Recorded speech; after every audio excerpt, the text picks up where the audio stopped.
Ja, beste kijkers, het is weer zoiets. Loeren zie ik hier storen. En dat zal ik niet kunnen doen zonder mijn zeer gewaardeerde vriend Fons Mulders. Fons? Ja, welkom Ton vandaag maar weer. Hè. We gaan maar weer eens kijken. Eigenlijk is het filmpje wat we nu gaan laten zien, hebben we eerder opgenomen. Eigenlijk voor de coronacrisis. Maar we vinden het toch zo leuk om het ook weer nu even aan de kijkers te laten zien. Het gaat, we ontmoeten Paul Weyenberg, boswachter. En we ontmoeten met een OWN-laak, hoe een geweldig project klaar is gekomen. En de moeite waard voor iedereen om te gaan kijken in de vakantie doen. Dat is echt de moeite waard. Ja, laten we maar heel even er nog een kijken dan, Fons, zal ik zeggen. Ja, natuurlijk wel. Met de nieuwe regels, gepaste afstand, 1,5 meter in acht houden en de hygiënische maatregelen.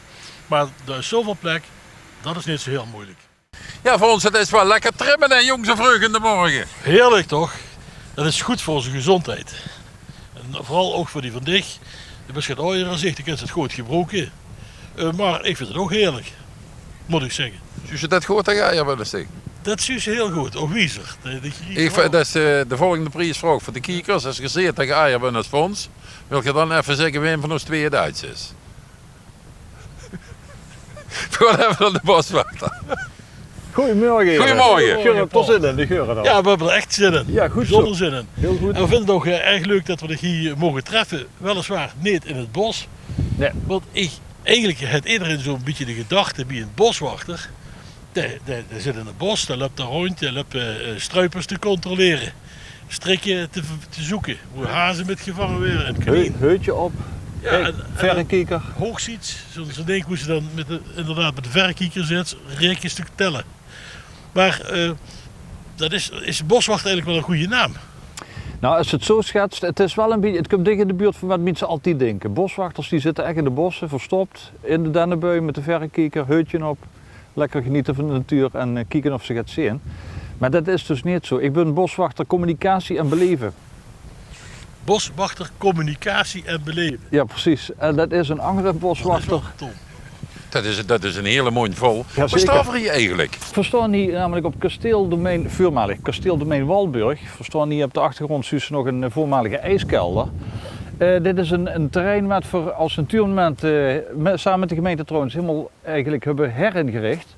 En dat doen we, en dat is ook een beetje soms ook de taak van een boswachter. We willen stukken natuur, gelijk hier neven de prachtige grensmaas, eigenlijk een beetje oorspronkelijker weer maken. Dus we hebben ook, behalve dat we wel degelijk ook in de boom zitten om te kijken wat er allemaal zit, met eekhoorns tot en met bijzondere vlinders, willen we ook vaak gewoon voor het oorspronkelijk herstellen, het bewaren, het beschermen van landschappen. Maar nu vertel eens even, dus hebben ze het over een ijskelder. Wat is dat dan? Een ijskelder, ja, die zussen niet veel meer, want die zitten heel erg verstopt in de terreinen. Achter dit hek, er is eigenlijk een kelder in de grond geboet. En die is van Walburg geweest, van het voormalige kasteel. Vroeger, in de jaren 1700, 1800 en zo, wordt allemaal actief, haalden ze het ijs uit de Maas. Dat bewaarden ze in die echt goed gekoelde kelder, daar hoefden ze niets voor te doen, want het zijn natuurlijk geen prachtige ijskasten. En dat ijs, dat bleef gewoon letterlijk ijs tot in de lente. En hij ze bij hun grootste diners, dus de champagne en de wien en weet ik allemaal wat, kwam daar het ijs uit. Echt ijs En dan gingen ze op de naar de laak. tafel ermee. Ijs op de laak, zeg. Ijs op de laak, maar dan zullen ze nu moeilijk met dat we nu de natuur een beetje en omdraaien is. Dat is weinig ijs op de Maas, hè? Weinig ijs op de Maas. Maar ja, dan kun je tegenwoordig de ijskast maken daar niet neerleggen, toch? Dat gaat. Maar het is vaak wonderbaarlijk wie ze vroeger had eigenlijk echt alles klaar hebben gekregen met een beetje kupje. Ja, er zit wel een gedachte achter. Want ik vroeg mezelf ook heel erg af wie die vroeger allemaal op dat soort ideeën kwamen. Die hadden het wel allemaal. Ja. Maar een beetje anders dan ze nu hebben. Maar wat natuurlijk wel leuk is dat ze op zo'n plaatsje komt omdat ze boswachter was. Ja. Dat is natuurlijk wel verrassend. Dat is zeker verrassend. En wat de boswachter communicatie en beleven bijvoorbeeld dan ook moet doen, is dat eigenlijk zo'n verhaal wat misschien onbekend is, proberen op te duikelen en vooral ook uit te leggen en terug te brengen naar Jip en Janneke taal, publiekstaal. Dus wat we hier ook aan het maken zijn, dan komt een stukje hoeswerk voor deze boswachter om de hoek kijken. Dan ga ik proberen namens ons allen zeg maar, duidelijk te maken wat hier geweest is. En dat we daar ook natuurverhalen in stoppen in de verhalen van Walburg, dat hoort er natuurlijk ook bij. Maar goed, ooit beste boswachter geworden. En toen dacht ze, neem ik aan, niet, van ik ga nu eens informatie en communicatiedeskundige werden. Nee, ik zal niet ingaan op de details, maar ik heb inderdaad ook, zoals heel veel mensen vroeger dachten van ik werd politieman of brandweerman of boswachter. Maar ik heb eigenlijk zelfs in de gehandicaptenzorg gewerkt, voor Scouting Limburg gewerkt. En op een gegeven moment kreeg ik de kans om als educatief medewerker jeugd bij een natuurmens in de slag te gaan. En dat was wel een makkelijke. Jeugd, gezin, uitdagen om de natuur in te gaan en een bijzondere avonturen in de natuur mee te maken. Toen ken ik de uitdrukking dat ze een goede strijper geweest moest zijn om een goede boswachter te kunnen worden. Of is dat Ja, dan ben ik een slechte boswachter. niet helemaal de goede uitdrukking? En voor ons, het is ook niet zo dat ze een goede spreker, maar ze helemaal vergoten weer. Dat zeker niet. Boswachters kunnen ook goed spreken, dat hoort ze wel. Hè? Ja. Hè? Nee, het is wel zo, de groei, maar dat is volgens mij eerder beroep. En het leukste is ook eigenlijk als het onberekenbaar is wat ze verleert en wat ze wist. Maar de leren ze het vak altijd in de praktijk. Dus dit is ook heel leuk en het is ook een verrijking om zelfs met Zogat, zelfs met Zogat, dus Walburg, bezig te zijn. Leer ze alleen maar in de praktijk door te doen. En daar ben ik wel een type voor. We gaan eens kijken wat hier te doen is, Paul, op het terrein. Ik ben heel benieuwd. Is goed. Noem eens met. Ja, ik loop achter de aan, Fons. Dat is goed. Dat is de goede manier.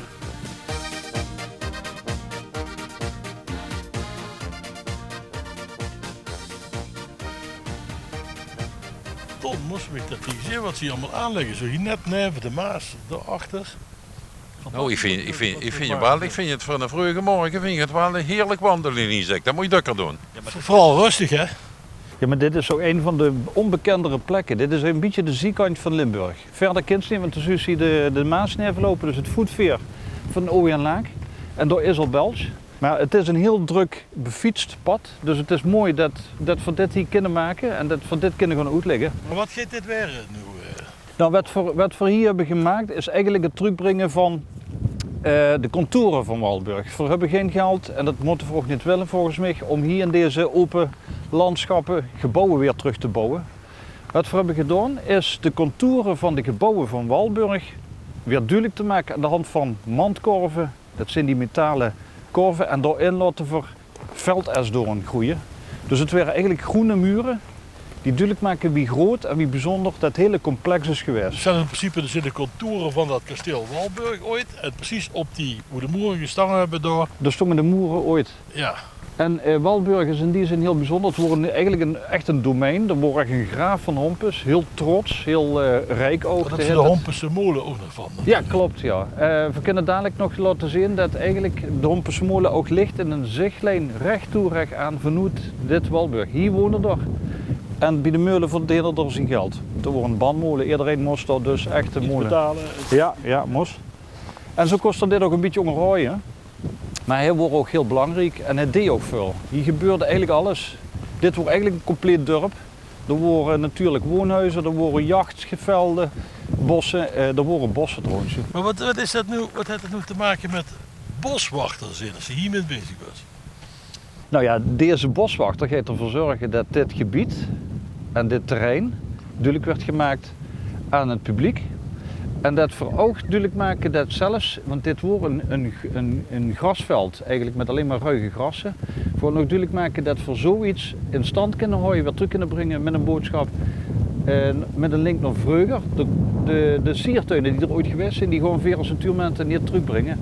Er liggen wel de paden aan, voor zij mooie mengsels in, bloemen en kruiden. Dat liggen vooruit, laten die ook de grazers hun werk doen in plaats van veer, soefelen en zo. Ja, die Galloways. Die gewoon een gedeelte zorgen dat het ook open blijft, dat het netjes blijft, dat het kort blijft, dat er geen bos groeit. Want als er niks is in de natuur, hier en overal, dan wordt het allemaal bos. En we zijn als natuurmenten vaak bezig met ook begrazing, ook langs de grensmaas, zodat het geen bos wordt.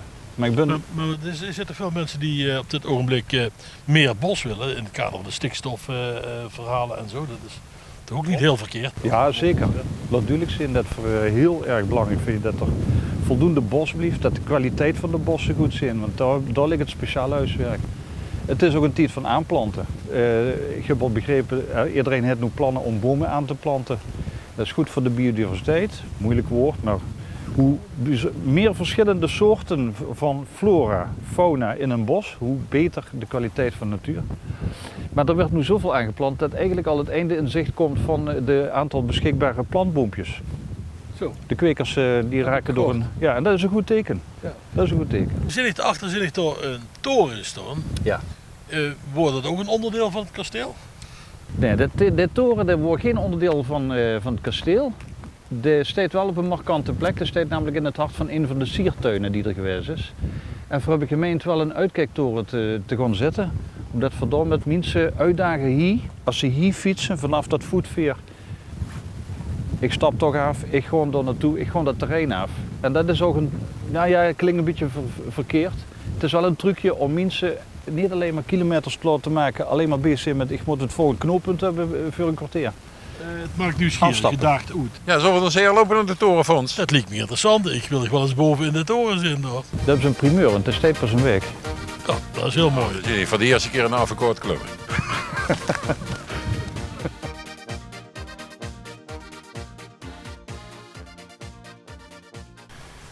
Ja, voor ons uitgeblazen jong. Dat is nog een kwartiertje gerust, nu kunnen we door hè. Ongeveer een kwartier.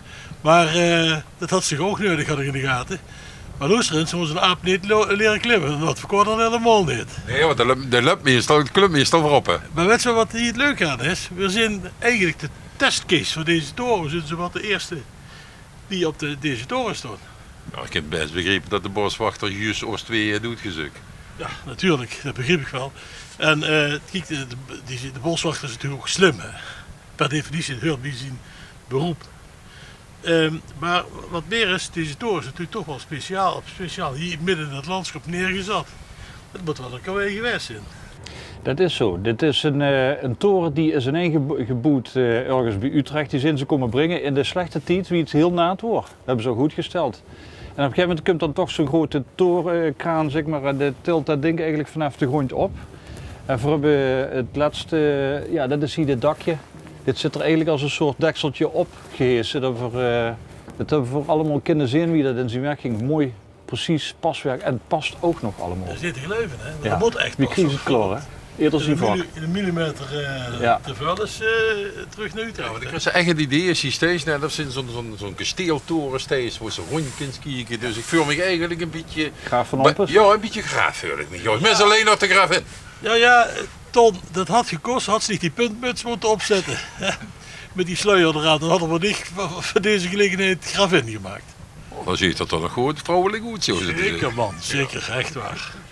Maar dat is natuurlijk toch wel leuk. Zo'n prachtige herinneringen komen toch boven in de toren wel tot leven. Ja, de jeugd zal het wel hartstikke leuk vinden, niet hè, volgens mij. Ik weet het zeker. En ik denk dat dit echt ook het is voor jong en oud. Oké, dat trap, dat moesten we er maar even veroveren. Maar als hier steeds, kijk, dan is ook de boodschap van de Vroegs van waarom zetten we nu een toren neer. Het is leuk om te zien, we hebben het erover gehad, mensen stappen af. Maar als je nu rondkijkt, dan zie je ook wat Walburg meer is geweest. Dus zie je nu van bovenaf de originele tuinmuren die we hebben opgegraven. De bongert met een stuk of 100 buim.